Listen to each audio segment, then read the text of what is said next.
Bienvenidos a esta video exposición.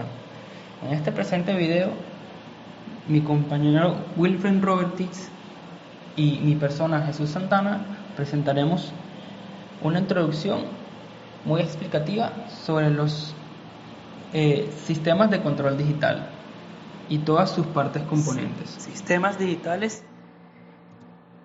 Definición: es una combinación de dispositivos diseñados para manipular cantidades físicas o información que estén representados en forma digital, es decir, que solo puedan tomar valores discretos. La mayoría de las veces estos dispositivos son electrónicos, pero también pueden ser mecánicos, magnéticos o neumáticos. Algunos de los sistemas digitales más conocidos incluyen las computadoras y calculadoras digitales, equipo digital de audio y video y el sistema telefónico. Ventajas de las técnicas digitales: un número cada vez mayor de aplicaciones en electrónica, así como en muchas otras tecnologías. Emplea técnicas digitales para realizar operaciones que alguna vez fueron hechas por medios o métodos analógicos. Las principales razones del cambio hacia la tecnología digital es por razones como el hecho de que son más fáciles de diseñar. No son importantes los valores exactos de corriente y voltaje, sino únicamente el rango en que estos se encuentran, altos o bajos. Los sistemas digitales también tienen más facilidad para almacenar información. Esto se logra por medio de circuitos de conmutación especiales que pueden capturar información y retenerla el tiempo que sea necesario. También tienen mayor exactitud y precisión. Los sistemas digitales pueden manejar el número de dígitos de precisión que usted necesite, simplemente añadiendo más circuitos de conmutación. También la programación de la operación es mucho más sencilla. Es bastante más sencillo diseñar sistemas digitales cuya operación está controlada por medio de un grupo de instrucciones archivadas denominado programa. También se afectan menos por el ruido. Las fluctuaciones en el voltaje o ruido no son tan críticas como en los sistemas digitales como en los analógicos, porque en los sistemas digitales no es tan importante el valor exacto de un voltaje. También se pueden fabricar más circuitería digital en sistemas. Otro beneficio es que la circuitería digital puede aprovechar mejor todo lo que son los circuitos integrados. Es cierto que la circuitería analógica también se ha beneficiado en gran manera con el desarrollo de la tecnología de los circuitos integrados, pero no con el mismo grado de integración que los circuitos digitales. Limitaciones de las técnicas digitales. Cuando se emplean técnicas digitales, existe en realidad una sola desventaja. El mundo real es fundamentalmente analógico. La mayor parte de las cantidades físicas son de naturaleza analógica, y a menudo estas cantidades son las entradas y salidas de un sistema que las monitorea y efectúa operaciones con ellas y que las controla. Algunos ejemplos son la temperatura, la presión, la posición, la velocidad, el nivel de un líquido, la rapidez de flujo y varias más. Se tiene el hábito de expresar estas cantidades en forma digital, como sucede cuando se dice que la temperatura es de 64 Celsius o 63.8 Celsius, si se quiere ser más exacto. Pero en realidad lo que se hace es una aproximación digital de una cantidad inherentemente analógica. Para aprovechar las técnicas digitales, cuando se tienen entradas y salidas analógicas, deben seguirse 3 pasos. Convertir las entradas analógicas del mundo real a la forma digital, realizar operaciones con la información digital, y 3, convertir las salidas digitales a la forma analógica del mundo real. La figura muestra el diagrama de bloques de un sistema común de control de temperatura. Como se observa en el diagrama, se mide la temperatura analógica y el valor obtenido se convierte en una cantidad digital por medio de un convertidor analógico digital o ADC, Analog to Digital Converter en inglés. Entonces la circuitería digital, que puede o no incluir una computadora digital, procesa esta cantidad. Su salida digital se convierte de nuevo en una cantidad analógica por medio de un convertidor digital analógico DAC, de Digital to Analog Converter en inglés. Esta salida alimenta un controlador, mismo que se encarga de tomar cierto tipo de acción para ajustar la temperatura. La necesidad de conversión entre formas analógicas y digitales de la información puede considerarse como una desventaja porque aumenta complejidad y costos. Otro factor que con frecuencia resulta importante es el tiempo extra que se necesita para llevar a cabo estas conversiones. En muchas aplicaciones, estos factores pesan más que los inconvenientes por las numerosas ventajas que ofrece el empleo de técnicas digitales. Así que la conversión entre cantidades analógicas y digitales es ya un proceso común en la tecnología actual. Sin embargo, existen situaciones donde lo más sencillo y económico es el empleo de técnicas analógicas. Por ejemplo, el proceso de amplificación de una señal es más simple si se emplea la circuitería analógica. Es frecuente observar dentro de un mismo sistema el empleo de técnicas analógicas y digitales para obtener un mayor beneficio de ambas. En estos sistemas híbridos, uno de los aspectos más importantes de la fase de diseño es determinar qué partes del sistema serán analógicas y cuáles serán digitales. Finalmente, hay una tendencia cada vez mayor del empleo de técnicas digitales, ya que los beneficios económicos de la integración son aún mayores.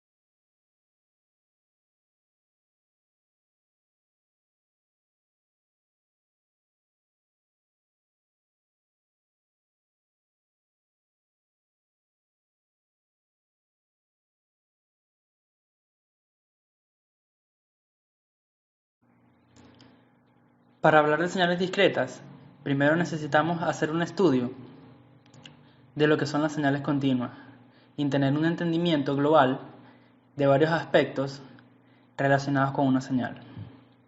Una señal es aquella que representa los cambios que sufre una cantidad, una variable física con respecto a una o varias variables independientes, tales como el tiempo, el espacio, la frecuencia, entre otras. A continuación se muestra una representación gráfica de una señal. El eje horizontal representa la variable independiente, en este caso es el tiempo, y el eje vertical representa la magnitud o amplitud de la señal. La curva representa los cambios en magnitud de la variable física a lo largo del tiempo. Representamos a la señal con la letra S y especificamos que es función del tiempo. Nuevamente, hacemos énfasis que hablamos de una señal unidimensional, es decir, que el valor de la señal depende únicamente de una variable independiente, el tiempo. También podemos tener señales multidimensionales. Imaginemos una habitación. Graficamos este eje con la letra W refiriéndonos al ancho, este otro eje con la letra L refiriéndonos al largo, y la altura de la habitación la podemos representar con la letra A. Entonces, si nosotros tuviésemos un objeto dentro de la habitación, podríamos determinar su posición como una función de W, de L y de A, o la altura. Es decir, la posición depende de una coordenada en W, en L y en A. Pero también, si esto fuese un objeto en movimiento, podríamos pensar en un helicóptero. El objeto se podría mover sobre la habitación y regresar al mismo punto. Entonces esto quiere decir que el objeto no solamente depende de las tres coordenadas mencionadas, sino que también del tiempo. También podemos encontrar lo que es el concepto de señales multicanal.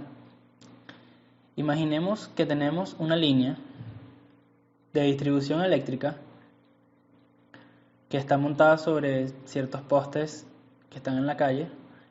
La primera línea es utilizada para proveer energía eléctrica a una casa. La segunda línea es utilizada para proveer energía eléctrica, puede ser a una fábrica. Y la tercera de ellas la utilizan para el alumbrado en una cancha de fútbol, por ejemplo. Nosotros podemos saber que va a haber una potencia consumida por cada una de esas líneas, la cual es función del tiempo.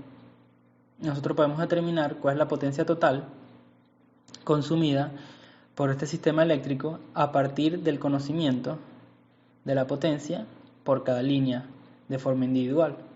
Entonces nosotros podemos ver que tenemos una señal multicanal y el resultado de esta depende de 3 señales individuales, independientes entre sí. También tenemos lo que es señales determinísticas. La característica que tiene la señal es que los valores de la misma, presentes, como pasados y futuros, se conocen sin incertidumbre. Esta señal Y es función de X, es decir, que los valores de Y dependen de los valores de X. Cuando X es igual a 1, Y es igual a 2. Cuando X es igual a 2, Y es igual a 4, y así sucesivamente. Por otro lado, tenemos las señales aleatorias. Las señales aleatorias no se pueden describir con precisión razonable mediante fórmulas matemáticas, porque podemos encontrar que el comportamiento de las mismas a través del tiempo es impredecible. Es por ello que en el análisis de este tipo de señales se utilizan técnicas estadísticas. Conversión analógica digital. La mayoría de las señales de interés práctico son analógicas, es decir, son continuas en tiempo y amplitud. En otras palabras, la señal analógica puede tomar todos los valores posibles en un intervalo finito. Aquí tenemos la señal SA, la cual es continua en tiempo. Esto es una señal analógica. Una señal discreta es una secuencia de valores que se obtiene tomando muestras periódicas de la señal analógica cada ts segundos. La secuencia discreta depende de n y no del tiempo, pero existe una relación directa entre ambas variables. El tiempo está definido como n veces el periodo de muestreo,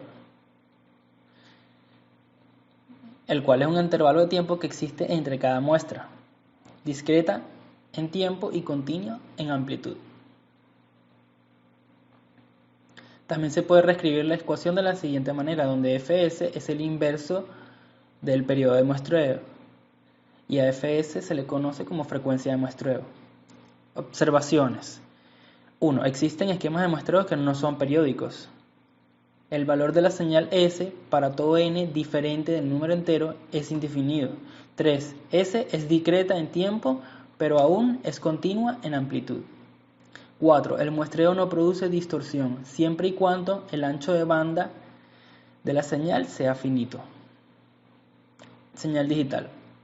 La señal digital SN es sometida a un proceso de cuantificación para poder obtener una señal digital, es decir, una señal discreta en tiempo y discreta en amplitud, a la cual se le asigna un código binario. Todas estas muestras representan la secuencia discreta de la señal. Nosotros sabemos que esta señal tiene un valor máximo y un valor mínimo. Todo este rango lo dividimos en un cierto número de niveles. El número total de niveles lo llamaremos L, lo cual representa los niveles de cuantificación. El diferencial de L representa la diferencia que hay entre los niveles de cuantificación. Y esto dividido entre el número de niveles definidos, en este caso L menos 1. Entonces vemos que la cuantificación es la tarea de asignar cada valor de la señal S, N, a uno de los niveles de cuantificación. Existen varios métodos para esto, pero para este ejemplo consideremos el método de redondeo. Es decir, que cada muestra de la señal se mapeará al nivel que se encuentre más cercano a esto. Por ejemplo, esta señal quedaría de esta manera. En este nivel, en este otro nivel, en este otro nivel. Y así sucesivamente. Y estas muestras representan SQ de n, es decir, la señal cuantificada. Podemos ver que existe un error en la cuantificación. Este error está determinado por la diferencia de la señal cuantificada con la secuencia original.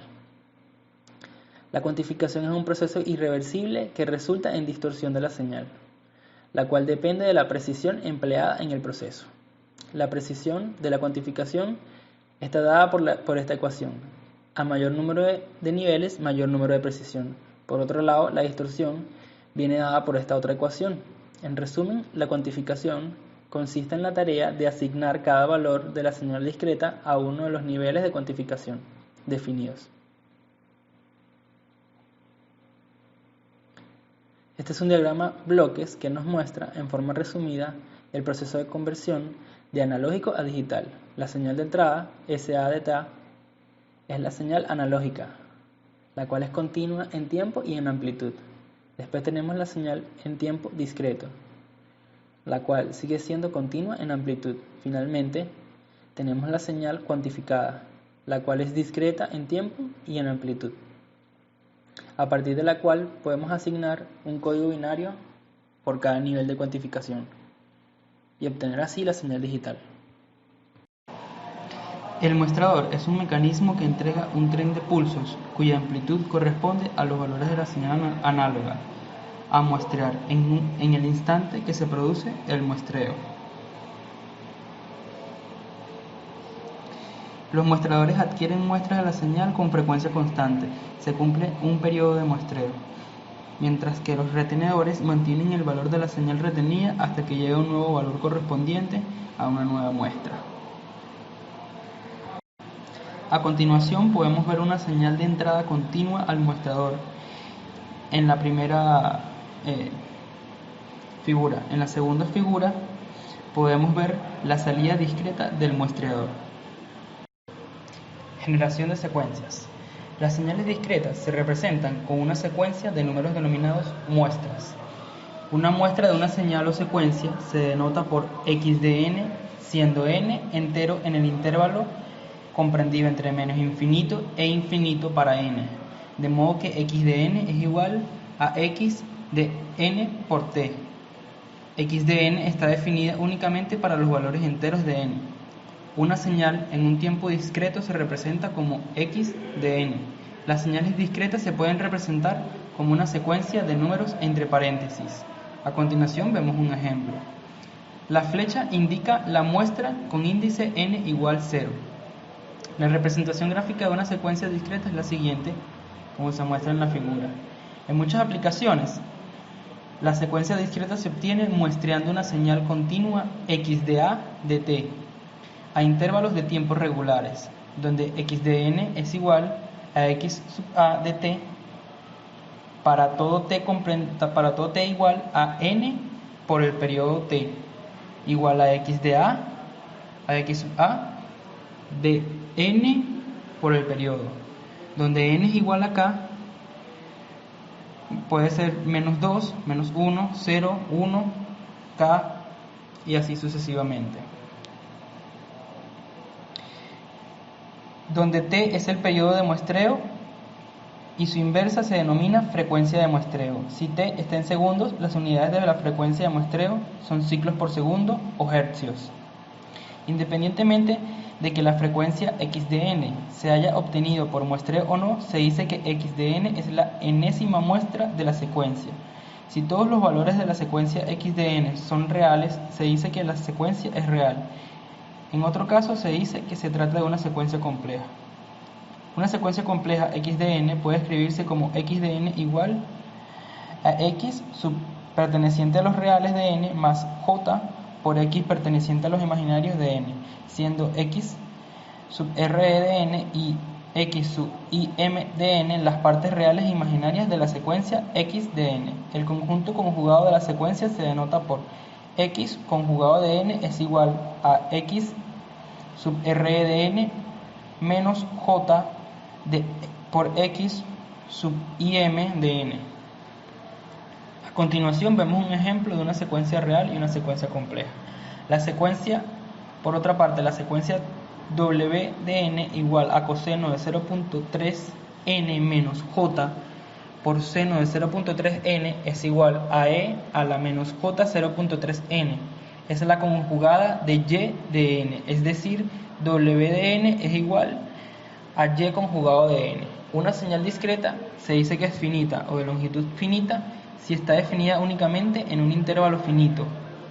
Para n pequeña comprendido entre n sub 1 mayúscula y n sub 2, con n sub 1 menor que infinito, n sub 2 menor que n sub 1 menor que menos infinito y n sub 2 menor que infinito. Y n sub 1 debe ser menor o igual que n sub 2. La longitud de duración de una secuencia es n igual n sub 2 menos n sub 1 más 1. A continuación se muestran una serie de ejemplos. La longitud de una secuencia finita puede incrementarse añadiendo muestras de valor 0, llamado también zero padding. Se dice que una secuencia es derecha si todo n es menor que n mayúscula sub 1. Las muestras son 0. Si n sub 1 es mayor o igual a 0, se dice que la secuencia es causal. Se dice que una secuencia es izquierda si para todo n pequeña es mayor que n sub 1. Las muestras son 0. Si n sub 1 es menor a 0, se dice que la secuencia es anticausal. Primera diapositiva. Ecuaciones en diferencia. Considera un sistema en tiempo discreto, lineal e invariante en el tiempo, caracterizado por la siguiente ecuación en diferencias. X de k más a sub 1 por x de k menos 1 más a sub n por x de k menos n es igual a b sub 0 por u de k más b sub 1 por u de k menos 1 más b sub n por u de k menos n, donde u de k y x de k son la entrada y la salida del sistema respectivamente en la késima iteración. Al describir dicha ecuación en diferencias en el plano z, se toma la transformada z de cada uno de los términos de la ecuación, al definir z de x de k es igual a x de z. Entonces podemos tomar la ecuación y expresarla en términos de x de z y de las... Segunda diapositiva. Ejemplo, resolver la siguiente ecuación en diferencias utilizando la transformada z. X de k más 2 más 3x de k más 1 más 2x de k es igual a 0, donde x de 0 es igual a 0 y x de 1 es igual a 1. Aplicando la transformada z en ambos miembros de la ecuación, sustituimos los valores de x sub 0 y x sub 1. Tercera diapositiva. Despejamos x de z, dándonos x de z es igual a z entre z cuadrado más 3z más 2. Aplicamos la resolvente en el denominador y nos da z entre la multiplicación de z más 2 por z más 1, dándonos como resultado. Cuarta diapositiva. Estabilidad. En general, los métodos de estudio de la estabilidad de sistemas continuos son también aplicables al análisis de sistemas muestreados si ciertas modificaciones son realizadas. Estos métodos incluyen el criterio de Routh-Hurwitz, el método del lugar de las raíces y los métodos de análisis frecuencial. También es analizado el criterio simplificado de Urey, que es una técnica especialmente desarrollada para analizar la estabilidad de sistemas en tiempo discreto. En sistemas continuos, la estabilidad se analiza a partir del denominador, ecuación característica de la función de transferencia de lazo cerrado. TdS es igual a YdS entre RdS, que es igual a GdS entre 1 más GdS por Hs. Quinta diapositiva. La posición de las raíces de la ecuación característica 1 más GHS determina la estabilidad del sistema. El límite de la región de estabilidad en el plano S es el eje J omega. Debido a que polos con parte real negativa, implican una respuesta que se amortigua en el tiempo. Si se muestra la señal de error y se utiliza un reconstructor de orden 0, se obtiene el sistema de control del siguiente diagrama de bloques. La función de transferencia de entrada-salida correspondiente al diagrama de bloques de la figura están dadas por las siguientes ecuaciones. Sexta diapositiva.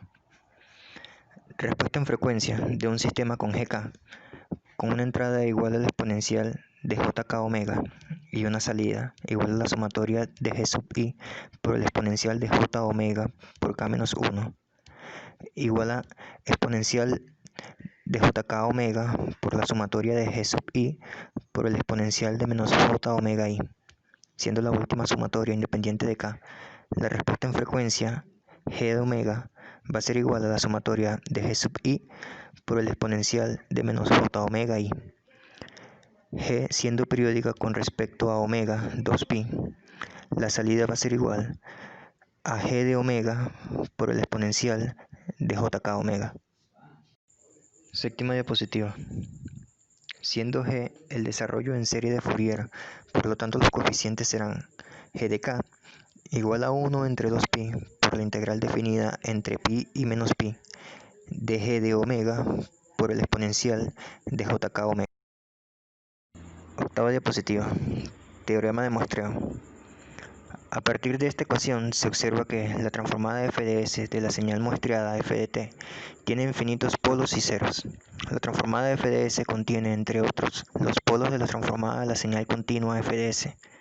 Los polos de la transformada f de s se repiten periódicamente en omega t. Si se desea calcular el contenido armónico de la señal muestreada f de t, basta con evaluar el aporte de los polos y ceros de f de s en s es igual a j omega. Debido a la repetición periódica de los polos y ceros de la banda base a lo largo de todo el plano S, también es periódico el contenido armónico de f de t. Se ve así claramente que el muestreo introduce un cambio sustancial en el espectro de la señal f de t, que determina una distorsión debido a la aparición de componentes que no estaban en la entrada. Novena diapositiva. De acuerdo al teorema de muestreo, una señal analógica con componentes armónicos limitados por una frecuencia f máxima puede ser reconstruida a partir de sus muestras siempre que éstas se tomen a intervalos de tiempo t menor a 1 entre 2 por f máxima. No obstante, el enunciado del teorema implica una cierta idealización, pues en realidad, la mayoría de las señales no están estrictamente limitadas en frecuencia, si bien la amplitud de sus armónicos decae por frecuencias elevadas. Aún en el caso de tener t menor a 1 entre 2 por f máxima, sería necesario emplear un filtro pasabajos ideal para reconstruir la señal analógica, y este filtro no es realizable. Por estos motivos, el proceso de muestreo introduce una distorsión irreversible y por ende no es posible recuperar la señal original en forma exacta. Cuanto menor sea el grado de cumplimiento de las condiciones del teorema, mayor será la superposición de espectros contiguos. Aun considerando un filtro ideal, la zona rayada parecerá rebatida en frecuencias menores. Si el periodo de muestreo es elegido en forma incorrecta, la onda que se recupera puede diferir apreciablemente de la original. Para reducir al mínimo el solapamiento de espectros y a su vez evitar la influencia del ruido y otras señales, se suele efectuar un prefiltrado analógico antes del muestreo.